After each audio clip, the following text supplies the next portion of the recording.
A luz do amanhecer sobre o Fórum Romano ainda ilumina as pedras que um dia sustentaram o maior império da história, mas não responde à pergunta que ecoa entre seus arcos desgastados: como algo tão colossal desmoronou? A resposta está nos detalhes sutis, na híbris disfarçada de destino manifesto, na teia de contradições que estrangula todo o império que acredita ser eterno. Roma nasceu de um mito. Dois irmãos amamentados por uma loba. E mitos também sustentaram sua queda. A República, outrora mecanismo de equilíbrio entre patrícios e plebeus, degenerou em carnificina civil, enquanto generais ambiciosos como Sila e César transformaram legiões em exércitos pessoais. O pão e circo não foram apenas uma política de distração, foram um sintoma de uma sociedade que trocou a virtude cívica por espetáculo vazio, a participação por passividade. Augusto salvou Roma da guerra civil ao preço de enterrar a liberdade, e o império floresceu como uma árvore frondosa cujas raízes apodreciam em segredo. Estradas ligavam províncias, aquedutos desafiavam a gravidade, e o direito romano unia culturas sob a ilusão de uma pax armada até os dentes. Mas a expansão continha o germe da destruição. Quanto mais vasto o território, mais diluído o poder, mais insaciável a necessidade de recursos. Escravos sustentavam a economia, mas sua rebelião silenciosa, desinteresse e sabotagem corroía a produtividade. A inflação devorava o denário, a corrupção minava as instituições e as fronteiras, outrora fontes de riqueza, tornaram-se feridas abertas por onde sangravam godos, hunos, persas. O império dividiu-se em dois, tentando administrar a crise, mas o Ocidente desmoronou não por um evento, e sim por uma cascata de negligências. Elites urbanas fugindo para vilas fortificadas, soldados mercenários sem lealdade além do ouro, burocratas incapazes de imaginar que o mundo além de Roma pudesse existir. Hoje, o dólar é a nova língua franca. O Império Americano, forjado em guerras mundiais e alimentado por inovação, enfrenta espasmos familiares. Suas legiões estão em cada continente, 800 bases militares sustentando uma paz precária, enquanto a dívida nacional cresce como erva daninha sob o asfalto. A República, concebida para evitar tiranias, engasga com polarização.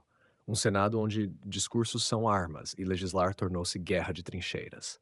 O equivalente moderno do pão e circo é uma cultura de consumo tóxico, onde o cidadão é simultaneamente rei e servo de algoritmos que monetizam sua atenção. A economia, outrora impulsionada por fábricas e engenhosidade, agora depende de finanças especulativas. Um castelo de cartas onde o Federal Reserve sopra para evitar desabamentos. A desigualdade romana revive em bilionários escapando para bunkers na Nova Zelândia, enquanto o cidadão comum enfrenta opioides e empregos precários. E as fronteiras? Não mais linhas no mapa, mas firewalls digitais, guerras híbridas e uma competição com a China que lembra o dilema de Roma contra o Império Parta, um rival que não pode ser conquistado, apenas contido, à custa de recursos infinitos. A queda de impérios raramente é um evento, é um processo de autoenvenenamento. Roma não percebeu que seu maior inimigo não estava além do Danúbio, mas dentro de suas muralhas, na perda de coesão social, na incapacidade de renovar suas instituições.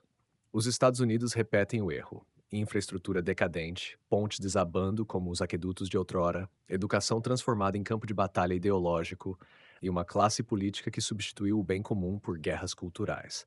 A tecnologia, nova ferramenta de dominação, acelera a decadência. Inteligência artificial desestabiliza mercados, mídias sociais fragmentam a realidade em bolhas e a automação ameaça criar uma classe inútil global, plebe digital sem acesso ao circo.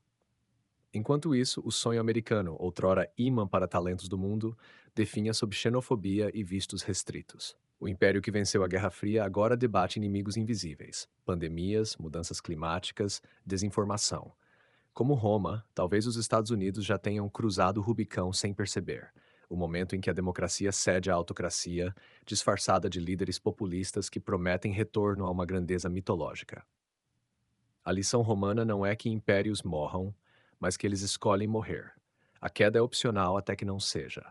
Constantinopla, a metade oriental, sobreviveu 1000 anos após Roma porque se adaptou. Reinventou-se sob pressão. Os Estados Unidos ainda detêm soft power, universidades, Silicon Valley. A questão é se conseguirão enfrentar a decadência interna antes que eventos externos, uma crise no Estreito de Taiwan, uma revolução no petrodólar, desencadeiem o colapso. História não se repete, mas rima. Entre o Fórum e o Capitólio, o eco é claro. Nenhum império é eterno. Apenas aqueles que ouvem o sussurro das ruínas podem adiar o crepúsculo. Resta saber se o século XXI aprenderá o que o século V ignorou, que a verdadeira grandeza não está em dominar o mundo, mas em dominar a si próprio.